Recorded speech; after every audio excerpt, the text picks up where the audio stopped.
The Halloween Tree. Words by Susan Montanari. Pictures by Teresa Martinez. The Halloween Tree. With love to Jennifer, Danielle, Laura, and the tree. And to my sweet dear friend Dulcie. The Christmas tree farm bustled with excitement. Carols played as families moved up and down the rows of tall pine trees, exclaiming, "This one is beautiful," or "That one is perfect." Looking at the fancy decorated tree at the front, one sapling grumbled, "I don't like lights, I don't like decorations, and I don't like people." As trees disappeared off the lot, the little tree mumbled, "I don't want to be a Christmas tree. I never want to leave this spot." The little tree listened as the other saplings buzzed with anticipation. "I can't wait," a sprout whispered. "Colored lights," one sighed. "I hope I get a star on my top," said another. The little tree grumbled, "I don't want to become a Christmas tree, and I'm not going to." As the little tree grew, its limbs became gnarled and twisted. Every time needles sprouted, thoughts of being decorated with lights and ornaments made them turn brown and fall off. The tree looked nothing like the others. One day, all the trees on the lot disappeared, all except one. Eventually, houses began to appear, and with houses came families. By then, the tree had grown tall and broad. Its limbs were twisted and covered with strange knobs. One summer, the tree heard children's voices coming near and scoffed, "Ugh, people." "Yikes," a boy named Ben cried. "That tree looks grumpy."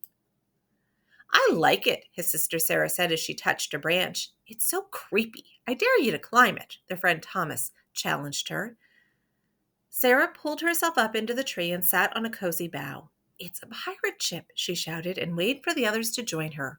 All the other children climbed aboard. When the neighborhood kids needed a hideout, the tree became their fort. When they played astronauts and aliens, it was their spaceship. And one foggy day, the tree even turned into a dragon. When winter came, a cold wind blew and the children didn't come outside to play. The tree, with its limbs empty, stood all alone. On a snowy afternoon, the tree watched as Sarah and Ben's father carried a large bundle into the house. That night, a Christmas tree appeared in the window.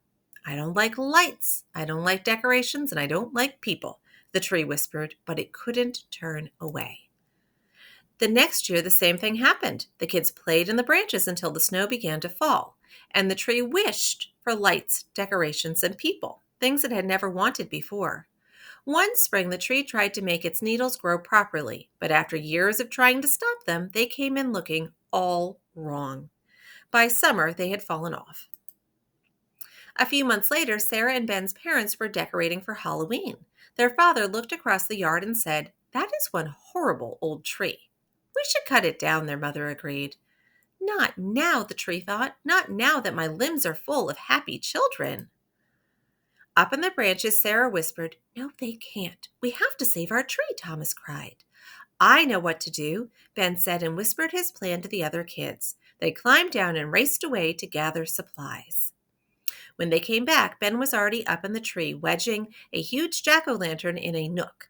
They all climbed up, and from the tree's branches they hung white and orange lights, cobwebs made from string, rubber spiders, cardboard cats, and bats, ghosts, witches, and skeletons. That night, the parents and all the neighbors gathered to admire the tree. The children danced beneath, shouting "trick or tree" to each other.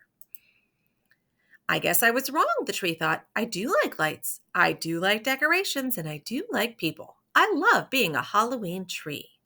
Trick or tree! Everyone knows that most young trees dream of becoming Christmas trees, but one grumpy tree who doesn't like lights, decorations, or people is about to start a new tradition. Get ready to meet the Halloween tree. So what did you think? I thought that was fun. Thank you for listening.